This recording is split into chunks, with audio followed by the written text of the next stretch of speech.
बिस्मिल्लाहिर्रहमानिर्रहीम। नाज़रीन अस्सलाम वालेकुम, मैं हूँ इमरान वसीम। नाज़रीन आज 2 सितंबर है, दिन है बुध का और साल 2020। 3 अहम खबरें आप नाज़रीन के साथ डिस्कस करेंगे। पहली खबर में सदारती निज़ाम के नफाज के हवाले से बात की जाएगी। दूसरी खबर में आज सुप्रीम कोर्ट ने 4700 मिलियन करप्शन के मुल्ज़म ख्वाजा अनवर मजीद को ज़मानत पर रिहा करने का हुक्म दिया है। ख्वाजा अनवर मजीद की मेडिकल ग्राउंड पर ज़मानत अदालत की जानिब से मंजूर कर ली गई है। ख्वाजा अनवर मजीद ने अदालत से बैरून मुल्क जाने की इजाज़त भी मांगी, लेकिन अदालत ने वाज़े तौर पर कह दिया कि करप्शन के मुल्ज़मान को अदालत बाहर जाने की इजाज़त देगी। ये करप्शन के मुल्ज़मान ये बात भूल जाएं। और आज कमरा अदालत में इस केस की समाअत के दौरान जजेस ने किस तरह से नवाज शरीफ के 50 रुपये के बयान हल्फी पर, जिस पर लाहौर हाई कोर्ट ने नवाज शरीफ को बैरून मुल्क जाने की इजाज़त दी थी, उस बयान हल्फी पर किस तरह से तशवीश का इजहार किया, अदालत की जानिब से क्या रिमार्क्स दिए गए, ये खबर भी आपके साथ डिस्कस करेंगे।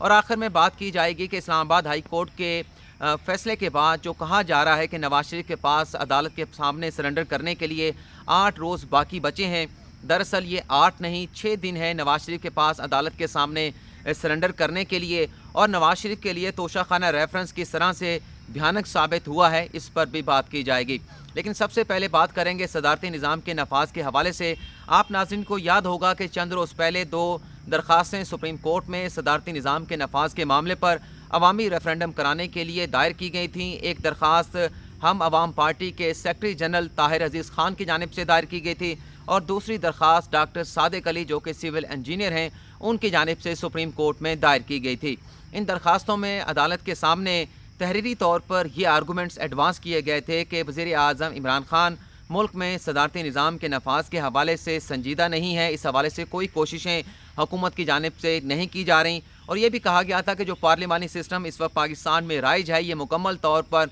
नाकाम हो चुका है, और मुल्क को चलाने के लिए सदारती निज़ाम जो है वो सबसे बेहतरीन तरीका है कि मुल्क को सदारती निज़ाम पर शिफ्ट किया जाए। लेकिन इन दरख्वास्तों को आज डेवलपमेंट ये हुई है कि रजिस्ट्रार सुप्रीम कोर्ट की जानिब से एतराज़ात लगाकर वापस कर दिया गया है। रजिस्ट्रार की जानिब से 4 एतराज़ात इन दरख्वास्तों पर लगाए गए हैं। पहला एतराज़ ये लगाया गया है कि दरख्वास्त गुजार की जानिब से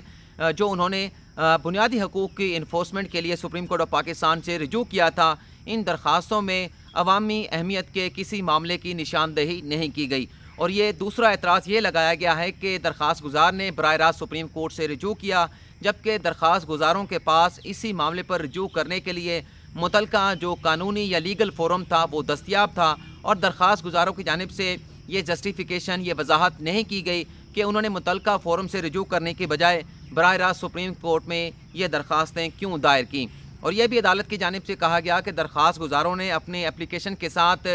इस किस्म का मवाद नहीं दिया जिससे अदालत मुतमिन हो पाए कि सदारती निज़ाम के नफाज के मामले पर अदालत को अपना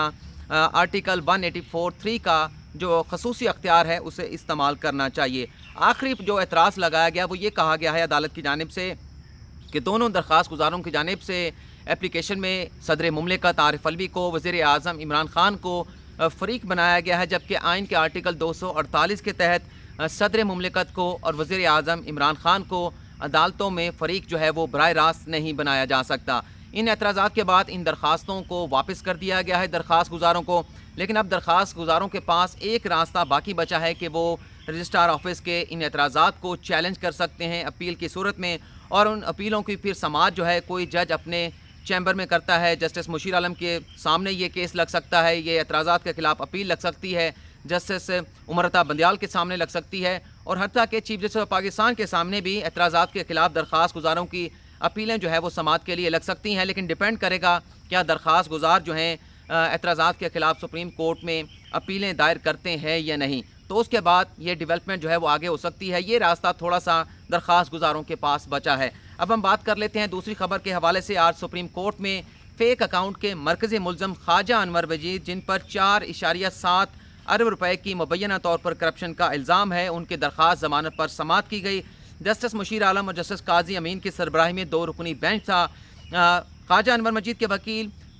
मुनीर मलिक की जानिब से अदालत की जानिब से ये कहा गया कि वो काफ़ी अरसे से अलील हैं, अदालत में एडमिट हैं, 78 साल उनकी उम्र है, तो उन्हें इलाज कराने की अपनी मर्ज़ी के डॉक्टर से, मर्ज़ी के हॉस्पिटल से इजाज़त दी जाए। और ये भी कहा गया कि उनकी जो सर्जरी पर करवाई जाने की तजवीज़ दी गई है डॉक्टर्स की जानिब से, وہ پاکستان میں نہیں ہو سکتی بلکہ ان کی سرجری برطانیہ یا امریکہ میں کرانے کی تجویز ہے، جس پر جسٹس قاضی امین صاحب جو کہ بینچ کے رکن تھے، ان کی جانب سے یہ کہا گیا کہ اقتدار میں آ کر جو لوگ ریاست کو دھوکہ دیتے ہیں، عوام کے اعتماد کو توڑتے ہیں، ان کے ساتھ کسی قسم کی رعایت نہیں ہونے چاہیے۔ انہوں نے کہا کہ جسٹس قاضی امین نے کہ دیکھا گیا کہ 50 روپے کے اسٹامپ کے اوپر ہفتے کے روز عدالت لگائی گئی اور ملزم کو باہر جانے کی اجازت دے دی گئی۔ کئی کیسز میں جسٹس قاضی امین نے کہا کہ عدالت جو ہے بڑی نرمی کا مظاہرہ کرتی ہیں، اور کئی کیسز میں دیکھا گیا ہے کہ عدالتیں بہت زیادہ سختی کرتی ہیں۔ تو تمام لوگوں کے ساتھ عدالتوں کا جو ہے وہ برابری کا سلوک ہونا چاہیے، اور انور مجید اگر بیمار ہیں تو انہیں میڈیکل گراؤنڈ پر ضمانت ملنی چاہیے،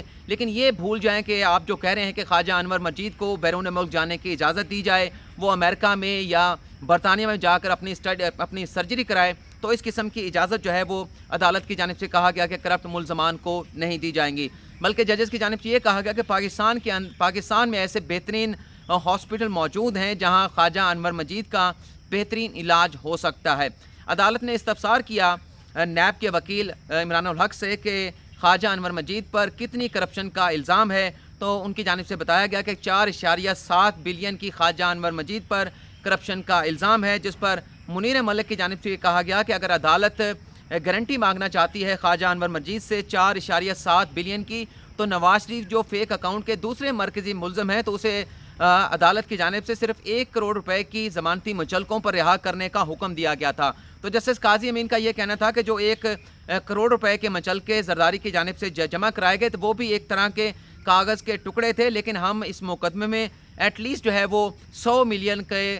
بینک گارنٹی جو ہے وہ خواجہ انور مجید سے لیں گے، اور انہیں اپنی بینک گارنٹی کے ساتھ اپنا پاسپورٹ بھی رجسٹرار آفس کے سامنے سرنڈر کرانا ہوگا، اور جو نام انور مجید کا ECL میں پہلے سے موجود ہے وہ اسی طرح سے موجود رہے گا۔ خواجہ انور مجید جو ہے انہیں باہر جانے کی اجازت نہیں ملے گی، اور وہ پاکستان میں رہ کر اپنا علاج کرائیں گے۔ نیب کے جو وکیل تھے عمران الحق، ان کی جانب سے خواجہ انور مجید کی جو ضمانت تھی اس کی مخالفت کی گئی، اور یہ کہا گیا کہ خواجہ انور مجید جو ہیں اگر اس مقدمے میں فیک اکاؤنٹ کے مین کیس میں اگر ضمانت مل بھی جاتی ہے، 3 اور کیسز میں ان کی گرفتاری موجود ہے، لیکن منیر ملک نے کہا کہ نہیں، ایک ریفرنس میں انہیں گرفتار کیا گیا ہے، باقی ریفرنس میں خواجہ انور مجید کو گرفتار نہیں کیا گیا۔ لیکن نیب کے وکیل عمران الحق کا یہ کہنا تھا کہ خواجہ انور مجید جب سے گرفتار ہوئے ہیں وہ عدالت میں ایڈمٹ ہیں، اور ان کی جانب سے تحقیقات میں مسلسل جو ہے وہ رکاوٹیں ڈالی جا رہی ہیں، اور یہ بھی کہا گیا کہ 15 ان پر ایسے کیسز ہیں کرپشن کے جن کی ان سے تحقیقات ہونی ہے، نہ تو وہ ٹرائل کورٹ کے ساتھ تعاون کرتے ہیں، نہ وہ تفتیشی افسر کے ساتھ تحقیقات میں تعاون کرتے ہیں، جس کے بعد عدالت نے یہ حکم دیا کہ خواجہ انور مجید پاکستان میں رہ کر اپنا علاج کرائیں گے، ٹرائل کورٹ کے ساتھ بھی تعاون کریں گے، اور کرپشن کے جو دیگر کیسز ان پر بنائے گئے ہیں نیب کی جانب سے، اس میں بھی تفتیشی کے ساتھ مکمل طور پر تعاون کیا جائے گا۔ یہ ناظرین ڈیولپمنٹ ہے، اور جو نواز شریف کے حوالے سے بات ہوئی، میں نے پہلے بتا دیا کہ جیسے جسٹس قاضی امین نے کہا کہ 50 روپے کے اسٹامپ پر باہر بھیج دیا جاتا ہے، ہفتے کے دن عدالتیں لگ جاتی ہیں، تو اس قسم کے تشویش کا اظہار کیا گیا، جس سے لگتا یہ ہے کہ عدالتیں اب اس طرح کے کرپشن کے جو کیسز ہوں گے جن میں ملزمان ضمانت کے لیے آئیں گے، تو ان سے کافی اچھی ہینڈسم اماؤنٹ جو ہے وہ بینک گارنٹی کی صورت میں مانگی جائے گی، یا ان سے کچھ اور اماؤنٹ جو ہے کسی اور طریقے سے انشور کیا جائے گا کہ صرف کاغذ کے ٹکڑے نہ ہوں بلکہ کوئی ایسی گارنٹی ہو جس پہ عدالت سیٹسفائیڈ ہو پائے۔ اس کے بعد جو اگلا جو میں نے بتایا تھا کہ اسلام آباد ہائی کورٹ کے فیصلے کے بعد جو کہا جا رہا ہے کہ نواز شریف کے پاس عدالت کے سامنے سرنڈر ہونے کے لیے 8 دنوں کا وقت باقی ہے، 10 ستمبر کو انہوں نے پیش ہونا ہے، 1 ستمبر ان کی سماعت ہوئی تھی، تو 1 ستمبر کا دن نکال کر اور اسے کاؤنٹ کیا جا رہا ہے 2 سے لے کے 9 ستمبر تک، تو یہ 8 دن بنتے ہیں، تو 8 دن کی مہلت جو ہے وہ کاؤنٹ کی جا رہی ہے۔ تاثر دیا جا رہا ہے کہ نواز شریف کے پاس 8 دن ہے، دراصل یہ 8 نہیں 6 دن ہے، کیونکہ نواز شریف کو اس وقت عدالت کی جانب سے اشتہاری قرار دینے کا خطرہ موجود ہے۔ جیسے عدالت نے کہا تھا کہ اگر نواز شریف پیش نہیں ہوں گے تو انہیں مفرور قرار دیا جائے گا، ان سے وکیل کی خدمات بھی واپس لے لی جائیں گی، اور 3 سال مزید جو ہے وہ نواز شریف کو سزا ہو سکتی ہے۔ لیکن 6 دن میں کس طرح سے کہہ رہا ہوں کہ نواز شریف کے پاس باقی ہیں، تو اگر نواز شریف یہ خطرہ محسوس کرتے ہیں کہ انہیں اشتہاری قرار دیا جا سکتا ہے، تو 9 ستمبر کو بھی توشہ خانہ ریفرنس کی سماعت ہونی ہے، جس میں آصف علی زرداری پر، یوسف رضا گیلانی پر، انور مجید پر اور نواز شریف کو اشتہاری قرار دینے کی کارروائی کو آگے بڑھایا جانا ہے، باقی ملزمان پر فرد جرم کی کارروائی کو آگے بڑھایا جائے گا۔ تو اگر نواز شریف 10 ستمبر کو عدالت کے سامنے سرنڈر کرنا چاہتے ہیں تو وہ کیوں نہیں چاہیں گے کہ وہ 9 ستمبر سے پہلے 8 ستمبر کو پاکستان آئیں اور एहतसाब अदालत के सामने तोशा खाना रेफरेंस में अदालत के सामने सरेंडर करें और जो उन्हें इश्तिहारी करार देने की कार्रवाई का आगाज़ हो चुका है उससे उस तमाम कार्रवाई से वो रिलीफ हासिल करने की कोशिश करें। तो इस तरह से अगर नवाज शरीफ आने का फ़ैसला करते हैं तो उनके पास 8 नहीं 6 दिन होंगे। लेकिन इस सारे रेफरेंस के इस सारे मामले के हवाले से जो अहम चीज़ है, जो इस्लामाबाद हाई कोर्ट के फ़ैसले का जिक्र किया जा रहा है, इस सारे मामले में तोशा खाना रेफरेंस जो है, जैसे कि मैंने बताया कि नवाज शरीफ के लिए एक भयानक जो है वो ख्वाब साबित हुआ। जब इस तोशा खाना रेफरेंस पर एहतसाब अदालत में कार्रवाई शुरू की गई तो शायद नवाज शरीफ के जिन्हें एहतसाब अदालत की जानिब से अल अज़ीज़िया रेफरेंस में, एवनफील्ड रेफरेंस में सज़ाएँ सुनाई गई थी और जुर्माने भी किए गए थे, शायद उनके वहम गुमान में भी ना था कि इस मुकदमे में उन्हें इश्तिहारी करार देने की कार्रवाई जो है वो उसका आगाज़ किया जाएगा। लेकिन जब उस कार्रवाई का आगाज़ हुआ तो आप नाज़रीन को हम पहले भी अपडेट कर चुके हैं कि उस फैसले को, एहतसाब अदालत के फ़ैसले को नवाज शरीफ की जानिब से इस्लामाबाद हाई कोर्ट में चैलेंज किया गया और जो सारा सिनेरियो चल रहा है कि अदालत के सामने सरेंडर करने का हुक्म दे दिया गया इस्लामाबाद हाई कोर्ट की जानिब से, ये तमाम चीज़ें उसे तोशा खाना रेफरेंस से जो है वो जनरेट हो रही हैं। जब एहतसाब अदालत का फ़ैसला इस्लामाबाद हाई कोर्ट में चैलेंज किया गया, पहली समाअत हुई और उसमें रिकॉर्ड मांगा गया पंजाब हुकूमत से, नवाज शरीफ का वकील जहांगीर जदून से, तो अगली समाअत पर जिस तरह से वो अपील जो है एहतसाब अदालत के ख़िलाफ़, फ़ैसले के ख़िलाफ़ वापस ली गई, जिसमें अदालत ये पूछ रही थी कि नवाज शरीफ की ज़मानत का स्टेटस क्या है, लेकिन वहाँ पर टेक्निकल तरीके से वो दरख्वास्त वापस ले ली गई और शायद इस चीज़ को इंश्योर करने के लिए कि नवाज शरीफ की जो बैरून मुल्क लंदन में क़याम है उसे किसी तरह से कोई अदालती उसके ख़िलाफ़ हुक्म ना आ सके। लेकिन चूँकि अदालत पर खासी ज़्यादा तनकीद की गई लोगों की जानिब से कि किस तरह से उन्हें 50 रुपये के बयान हल्फी पर बाहर जाने की इजाज़त दी गई, किस तरह से उन्हें 8 हफ्तों की ज़मानत दी गई, तो ये तमाम चीज़ें अदालत के जहन में थी, अदालत के नोटिस में थी और अदालत को जब पहला मौका मिला तो